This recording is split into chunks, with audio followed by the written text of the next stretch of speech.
Welcome to r/entitled people, where we share stories from your lives about people who think the rules don't apply to them, and they should get what they want. Thank you, friends, for subscribing to the channel, and for so many likes. And today we have 3 great stories, so subscribe, hit the like button, and let's begin. The first story. Entitled mom tries to get daughter a job. Body shaming ensues, but justice prevails. The second story. How documenting every detail led to an epic workplace exit. The third story. Workers take a stand, quitting over unfair treatment by furious manager. The first story is, EM tried to get her daughter my job because I'm chubby. I'm female and home from college. The stay-at-home order in my town is slowly being lifted, so some businesses are finally opening up. My parents require me to have a summer job. I'm blessed enough that I get to keep all the money I earn. My parents just like me to work to gain experience. This will be relevant later, but I'm not a skinny girl. I wouldn't consider myself large either. I'm 5'6" and weigh about 140 to 145 pounds right now, and carry most of it in my hips and thighs. The freshman 15 did to hit me hard though, as I used to be 120-ish. So today, after finishing my last online final, my dad called me. He told me that one of his friends who runs a company texted him that they were looking for girls to work in the office, answering phones and stuff. I got excited because that's exactly what I wanted, so I put on a dress, printed a copy of my resume, and drove down. The ladies inside were super nice and asked me to fill out an application, so I sat down to do so, and this is where the EM enters. Here's everyone involved. EM, entitled mom. EG, entitled girl, female, probably 16-ish. P, me.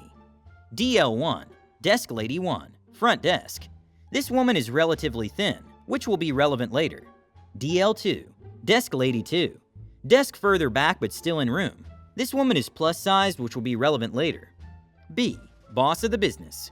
We're in the South, which might be relevant, because typically for jobs like this, they're looking for a pretty face, to sit behind the counter and talk to customers. This is unspoken though. Yes, it's awful, but hey, I needed a job. So as I'm filling out an application, EM enters with EG. She announces that she's here about the opening and her daughter would like to apply. DL1 explains that she'll need to fill out an application and hands her one and a pen. They come sit in the lobby right beside me, which I thought was weird, but I didn't say anything. EM to me, are you here for the job as well? P, yes ma'am. EM, humph. You know that cocky little sound people make? I ignored her and went up to ask DL1 a question about the application. It was about how professional one of my references for babysitting was. When I returned and sat back down, EM walked up to the desk. EM, does my daughter even really need to fill this out? DL1, it's protocol. Boss will look at all the applications and decide who to call for an interview. EM, is he here? I'm sure if he could see my daughter, he'd know who he wanted to call, huh? DL1, he is, but he isn't seeing visitors right now. EM, how will he know who to hire if he doesn't know what the girls look like? DL1, well, he'll need to see their references and will make a few calls before he... EM, no, my daughter's an aspiring model. She won Insert Local Pageant in 2019. He needs to see her to know she's the face he wants to see behind the counter interacting with customers. DL1, I'm not sure what you mean. This isn't a modeling job. Looks don't really matter. EM, oh, I know, but they do. And let's face it, boss isn't gonna want... At this point, she leans in closer to DL1. A chubby girl up here, is he? This whole time, EG is smirking at me and glances as she fills out her application. This caught the attention of DL2 as well as me, and we both looked up at this point. DL2, ma'am, I'm not sure I know what you mean. EM, oh, no disrespect. I just know boss personally, and know he'd prefer a new pretty face around the office. Maybe I'm a little biased, but I think there's no question between my daughter and, well, this young lady, for example, me. No offense, honey, just trying to save you some time. At this point, I'm in tears. I don't know if it was rage or the sting of her insult, but either way, I was not going to let her see me cry, so I quickly got up and handed my application to DL1 before trying to leave. DL2, a plus-size woman. Sweetie, wait. Talking to me. DL2, you say you know boss personally, right? To EM. EM, oh yes, we went to high school together. DL2, and you know him so well that you know he'd prefer a skinny woman behind this desk? EM, well, I didn't say that. She did, but I'd assume so. DL2, great. Well, I'm his wife and I've worked behind this desk for almost 15 years now, And as you can see, I could probably drop a few. And I take personal offense to what you're saying about my husband and this young lady. So I'd like you to wait in the car while your daughter fills out her application." EM and EG both stormed out at that point. EG took her application, so I don't know if she'll apply or not. But both women behind the counter told me that EM was a B, and they'd vouch for me with the boss, so I'm hopeful that I got the job.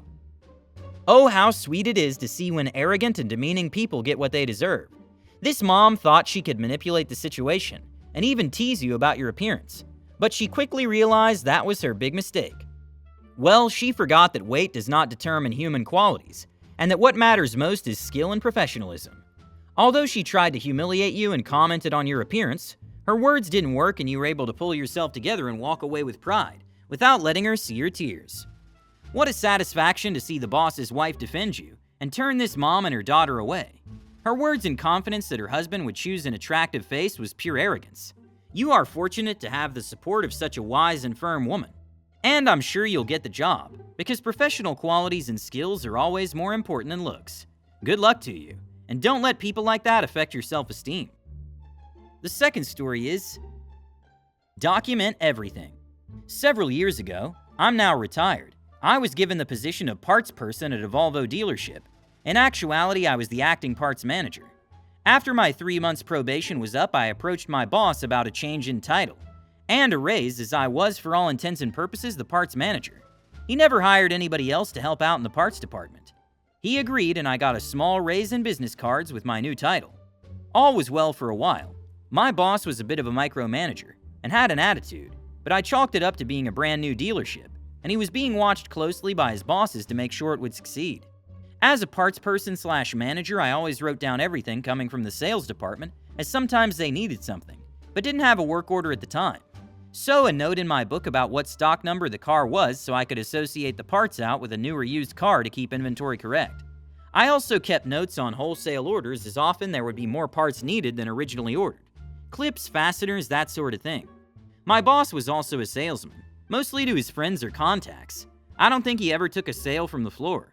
He was working a deal on a brand new car, and he asked me to order a list of accessories for that particular model. I wrote the information in my book with the date, model, color, etc., and ordered the items on a stock order, with his permission.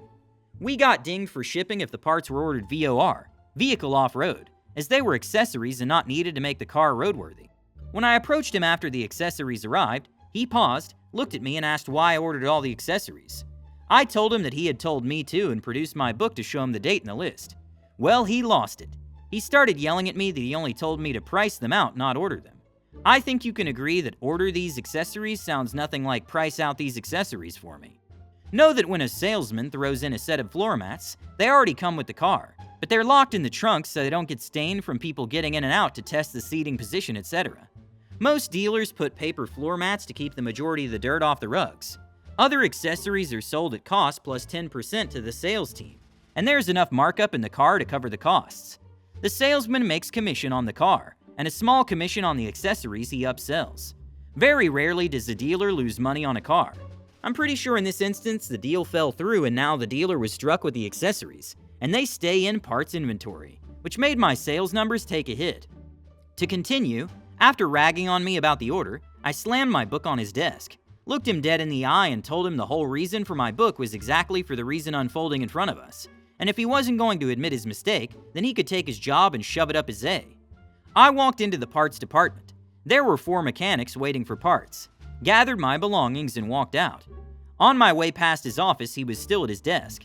I told him he better get his A into the parts department as there were some angry techs waiting for parts. Best day at work ever. I went on to become self-employed and stayed that way until I retired 2 years ago. Oh, how sweet it is when a selfish boss gets what he or she deserves.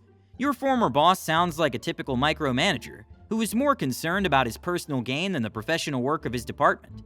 And here's how wonderful it is that you kept strict documentation and had every reason to do so. When he tried to blame his own mistake on you, you were overwhelmed and gave him a well-deserved rebuke. The way you closed the book, told him the truth to his face, and walked away was sheer skill. He was probably stunned by your determination and ability to stand up for yourself. And your subsequent decision to become self-employed and continue working in your own field is a great confirmation that sometimes leaving ungrateful bosses can be the best decision. You're fortunate that you no longer have to deal with such bosses, and can control your own destiny.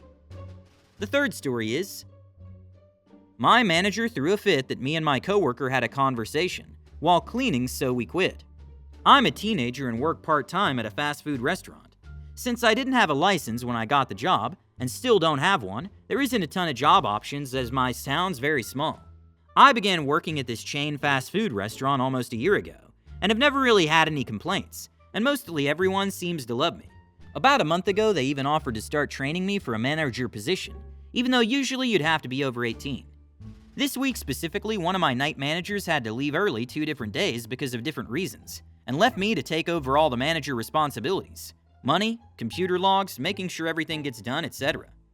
While still getting paid how much I always do since I don't officially have the position. I liked this manager and did it to get some experience of closing a loan while doing her a favor.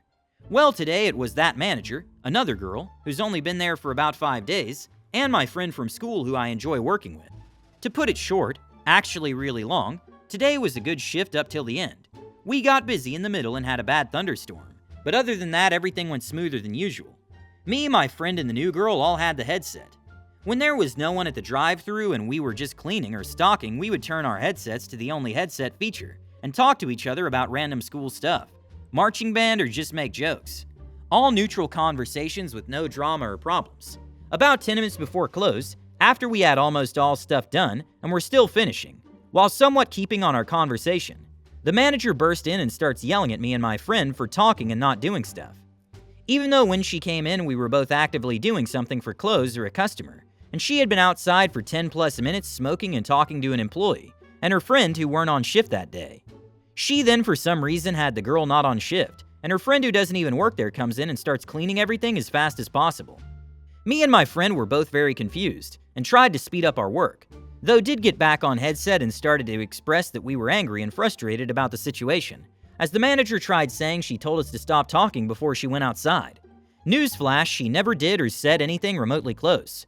I mentioned I would talk to our GM sometime, as I didn't want to be treated that way, and that the problem needed to be brought up, though we never said anything directly bad about our manager, just that we were mad, frustrated, and confused. I guess sometime while we were cleaning, the manager took the headset from the other girl, which I didn't say anything I didn't want this woman to hear anyway. She got back inside again, not sure why she was out there, asked us if there was something we wanted to say to her face, and threw the headset that we just got fixed into the computer, which it bounced off of onto the floor. At this point, both of us are in shock and silently cleaning as fast as possible.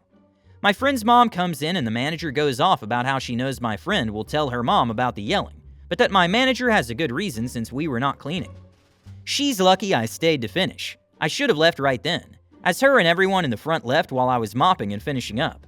She even turned off the lights while I knew she was mopping. I automatically texted my GM and told her I would no longer be coming into work after tonight's situation. My friend later did the same. Maybe I would understand more if the manager was strict, though all the time she'll be on phone calls with her boyfriend and family while working, talks while working with us all the time, and was pretty nice and fine the beginning half of the shift. Honestly, not sure why she switched like that. Oh, and just in case I forgot to mention it, this manager's like 40-something, has multiple children, and me and my friend are still in high school. Now they only have 2 shift leads, as I was supposed to become one to allow the night manager to have 1 or 2 days off. Plus they lost 2 of their current longest working employees, other than managers. So hopefully they have fun with that.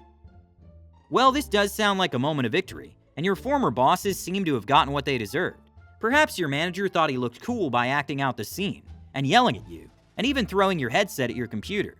Oh yeah, that's definitely the action of a professional manager, isn't it? Now they're left with only 2 shift supervisors and the loss of 2 longtime employees on the team. Oh well, that's their problem. Thank you for watching. Hit the like button and subscribe to the channel.